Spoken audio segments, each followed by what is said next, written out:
afternoon and welcome to You and Your Business with me, Alec Drew, on 103.2 Dublin City FM. Each week we have an expert from the world of business sharing their knowledge, insights and tips to help you reduce costs, increase profits and drive efficiencies. If there's a topic you would like covered or if you feel you can make a contribution, please email me at yourbusiness@dublincityfm.ie and perhaps we'll be here one day chatting soon. My guest today is a game changer for individuals and businesses. He's the author of 3 international bestsellers and creator of the Impact Code and the Executive Code. I'm delighted to welcome to the studio Paul Davis. Hi, Paul. How are you doing? Good to be here. I normally start by asking people, let's take you from school and where you moved on, but actually you're just one in a 1% of the population person, and I can't skip over that. Okay. Would you like to tell the listeners exactly how you fit into that category? Well, I suppose it's unusual, but however, a lot of people in Ireland will be familiar with folklore. And in folklore, there's this thing about being a seventh son of a seventh. And now, as that happens, I ended up being the seventh son of a seventh of a seventh. And there's unusual reasons as to how I actually became the seventh son.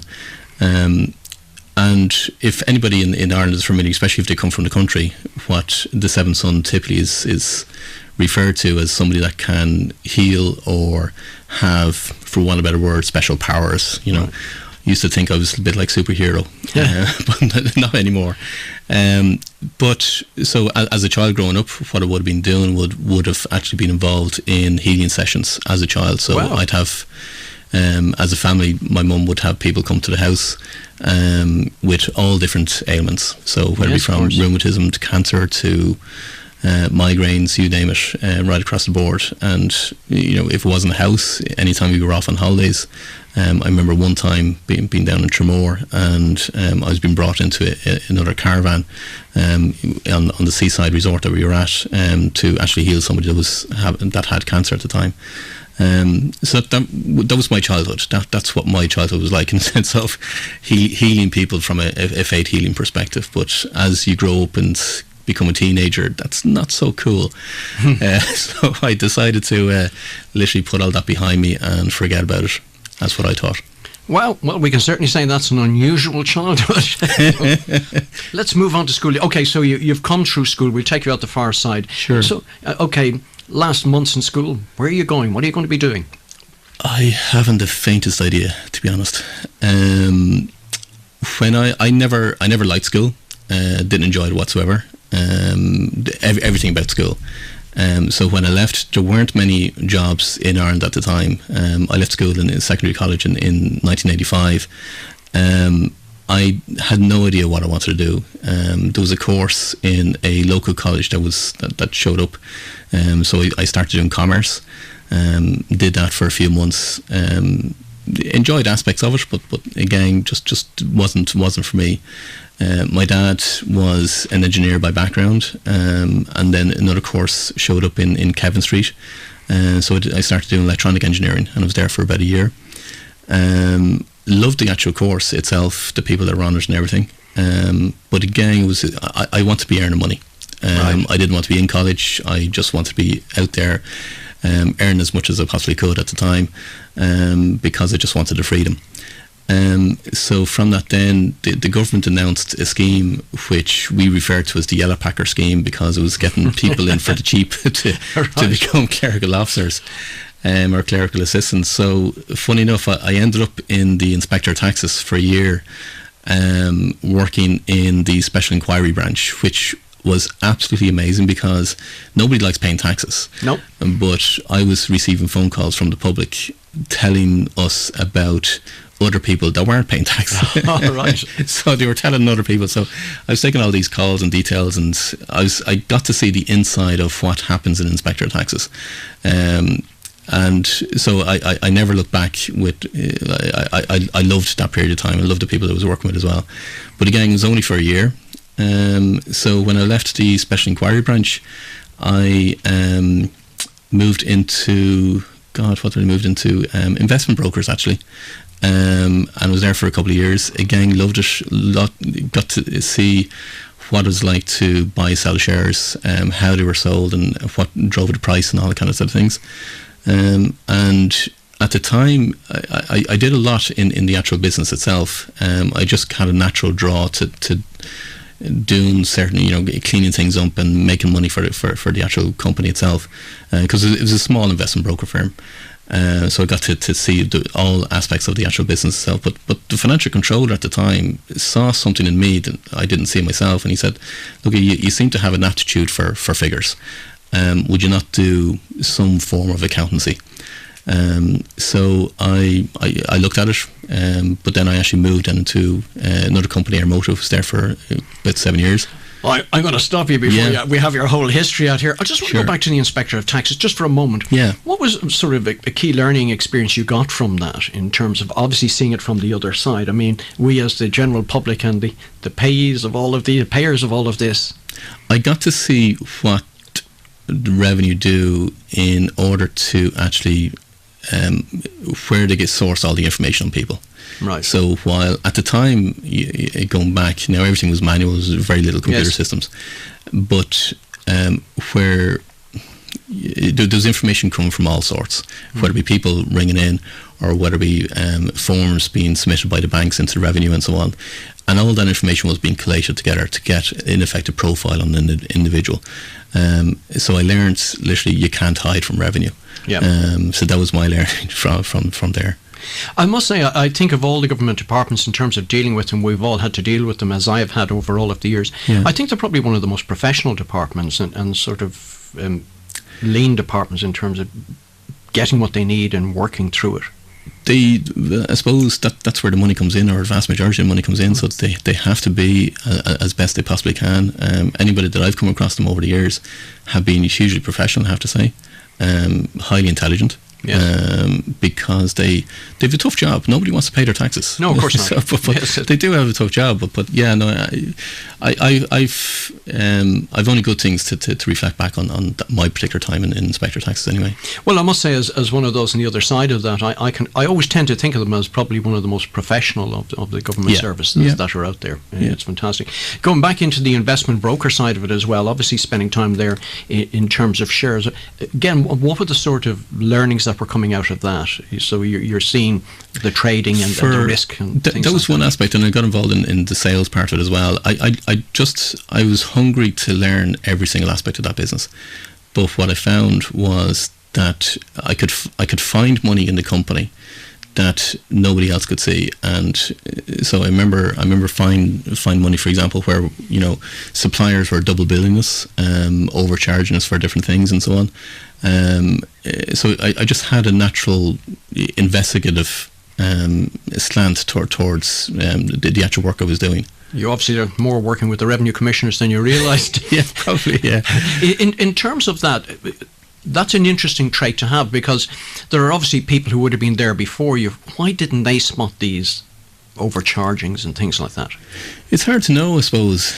I suppose for me, it was looking for trends. It was looking for I came across somebody actually who was doing an interview yesterday, and somebody said, it was along the lines of, be a prisoner to the pounds, and the money will look after itself, and it was that kind of training, right? That you look after the small amount of money, but as I say, a dripping tap will always fill a bucket.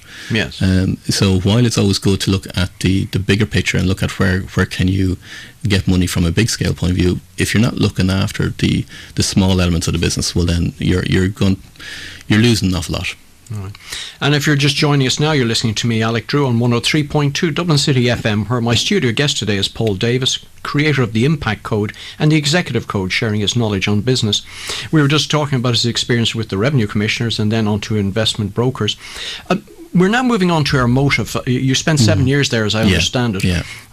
Again, what attracted you to spending 7 years there, and what did you take from it? I just love the industry, and I still do to this day. I'm still somewhat involved in the aircraft industry. I've a number of different clients that are involved in that particular industry as well. Just something about it's.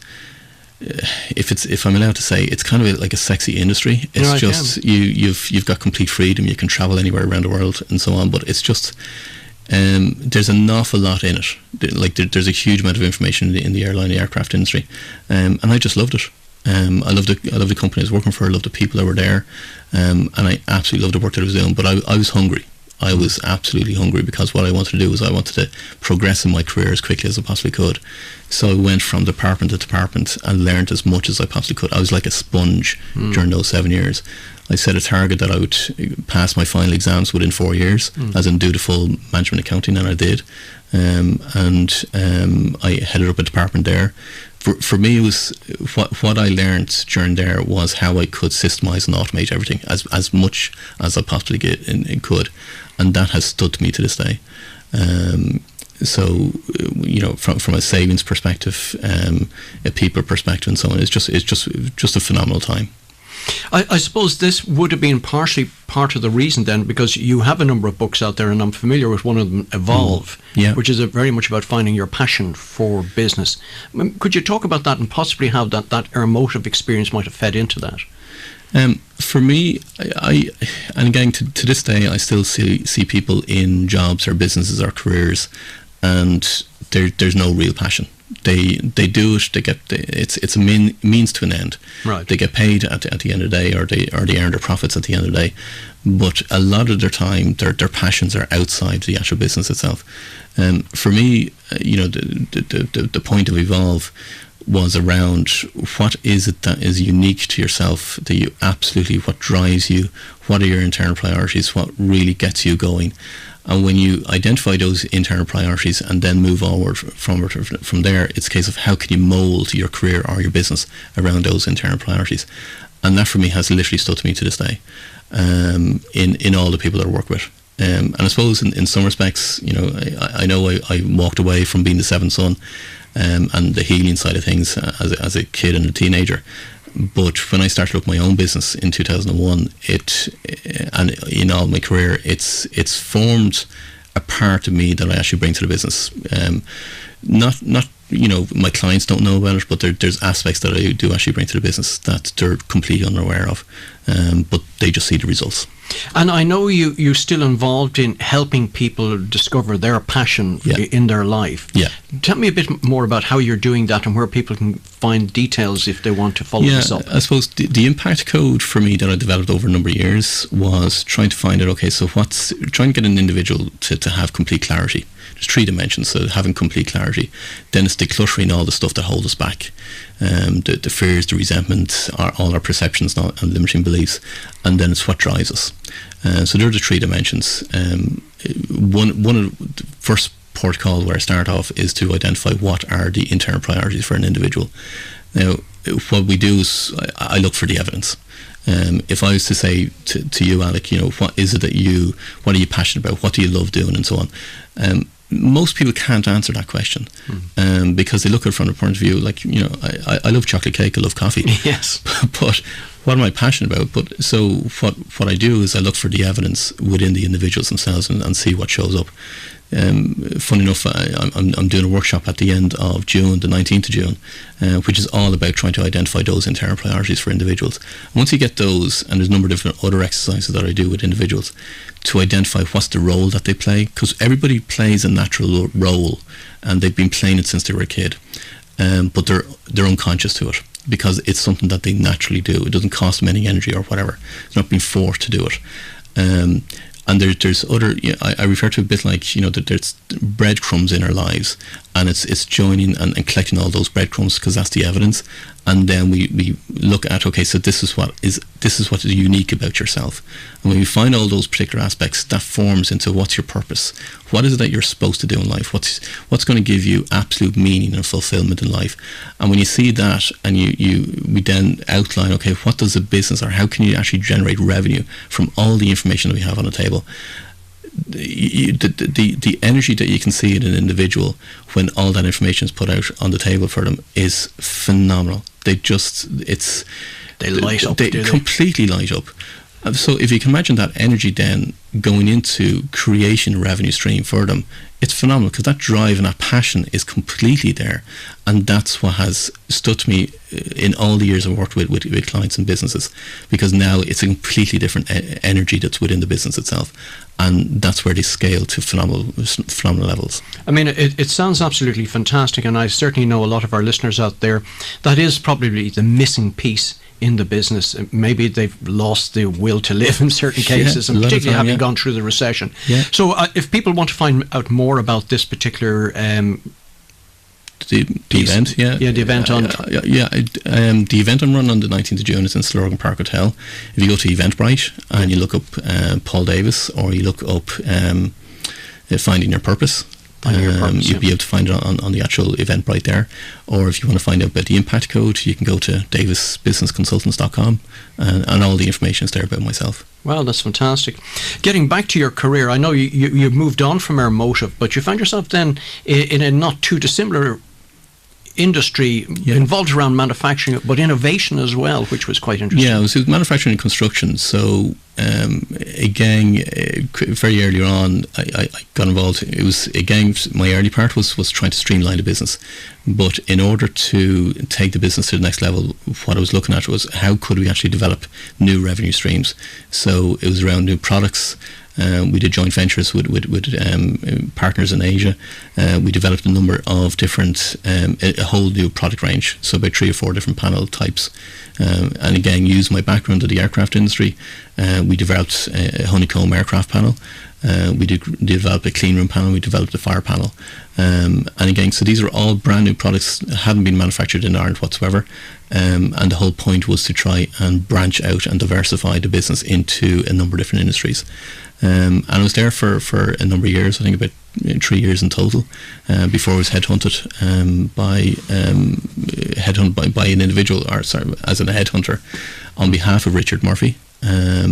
Which took you in a new course. A completely different avenue altogether, yeah. And just going back onto the innovation, this is a challenge a lot of people have. Where do you get the new ideas, and how do you help them develop within a company culture that you can get a team around to develop an idea or a concept that somebody has? There's a lot of different aspects involved in it, but what I would say to you is my first protocol is getting the complete team around that are involved, and that could be anything from people that are working on the factory floor to different areas within the business itself. So they could be the administration or whatever, because they'll all know different aspects, or they'll have their view of their business.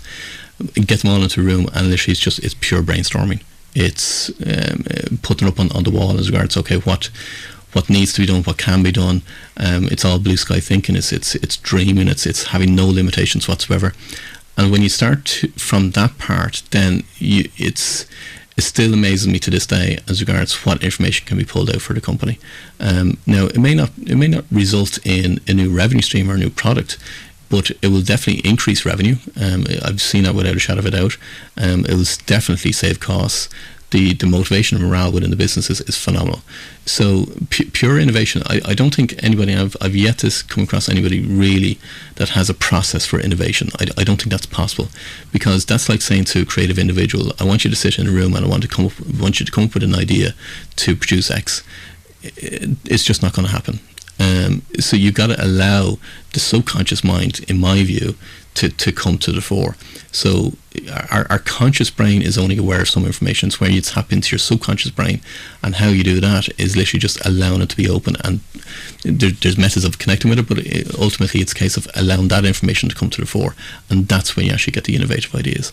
I know certainly from my own experience, and you've just identified something there that's very, very important, and that is involving people from all aspects of the company. Yeah. Often it's perceived that those just on a certain level are the key components of making something Absolutely. happen, when in fact there are people at much lower levels who have insights that always that add oxygen to making that sort of thing happen. Just if you're joining us now, you're listening to me, Alec Drew, on 103.2 Dublin City FM, where my studio guest is Paul Davis, creator of the Impact Code and the Executive Code, sharing his knowledge on business. Paul, just remind our listeners what your website for those who... Yeah, the website is Davis, D-A-V-I-S, businessconsultants.com. Davis Business Consultants, fantastic.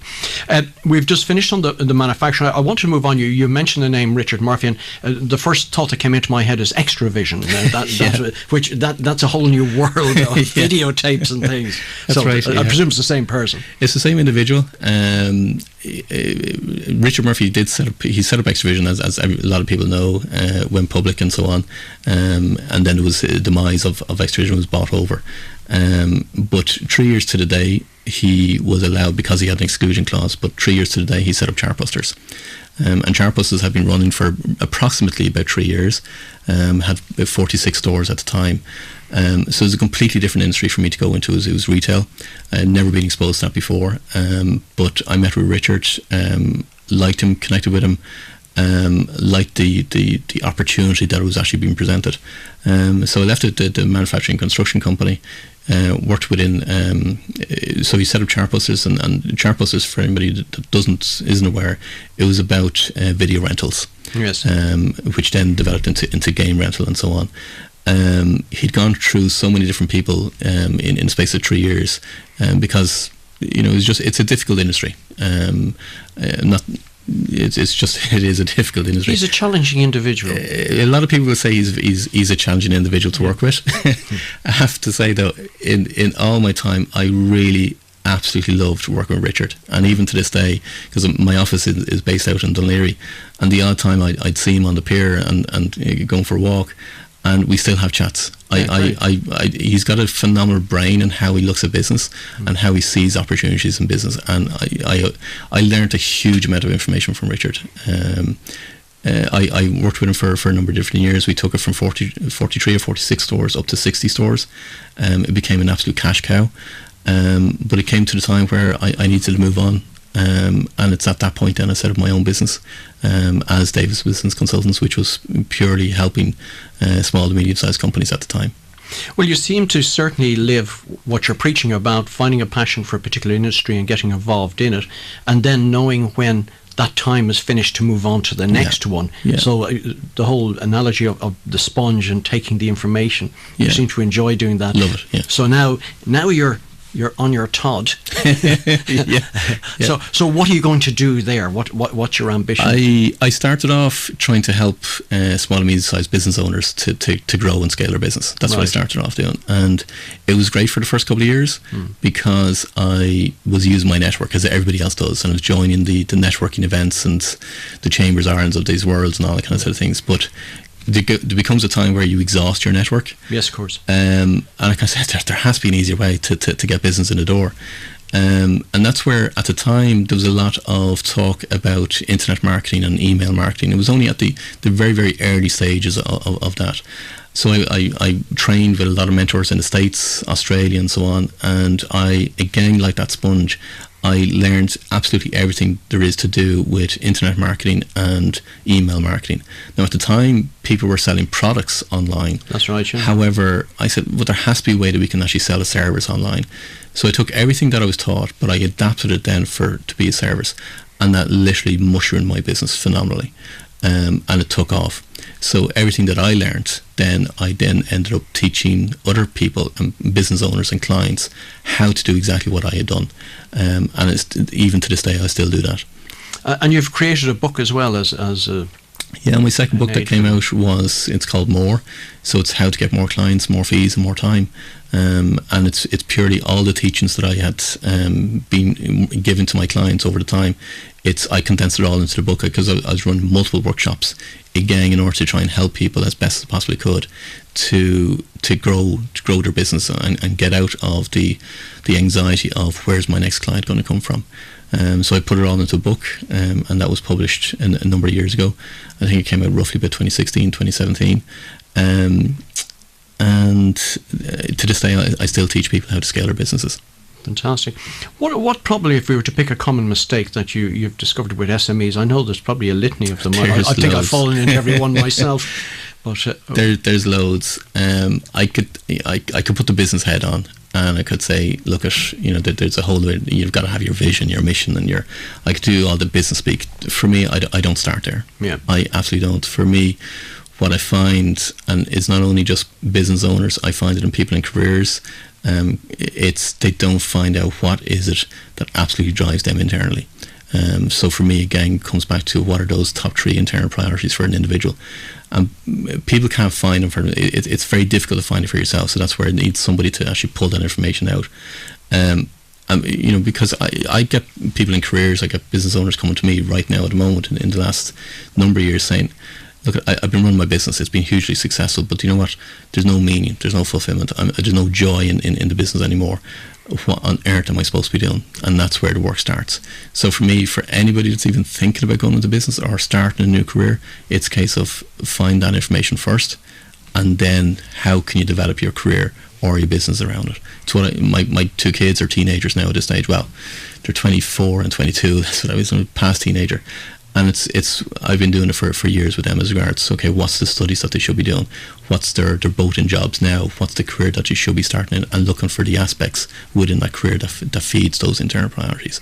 Yes, certainly, and particularly with the access to information over the internet now these days, and the learning skills that you can pick up from that. Yeah. You don't have to go off to libraries and... No, you don't. No, it was great. It's not in our day. Not in our day, no. We've about a minute or so left. I just wanted to pick up on the impact code and the executive code. It's probably a lot to try and fit into a minute, but what can you say about those? Okay, the impact code is everything that's required in order to have people have meaning and fulfillment in life and make a much, much bigger impact. The executive code brings then into the points of how to grow and scale a business, how you sell and market a business, and every aspect to do with yourself. Wow, I think I could be here talking all day, but I'm afraid that's all we do have time for today. A special thanks to our guest Paul Davis, creator of the Impact Code, the Executive Code, for coming into the You and Your Business studio today. Thanks also to George on sound. Don't forget that you can contact the show by emailing your business to dublincityfm.ie with your comments and suggestions.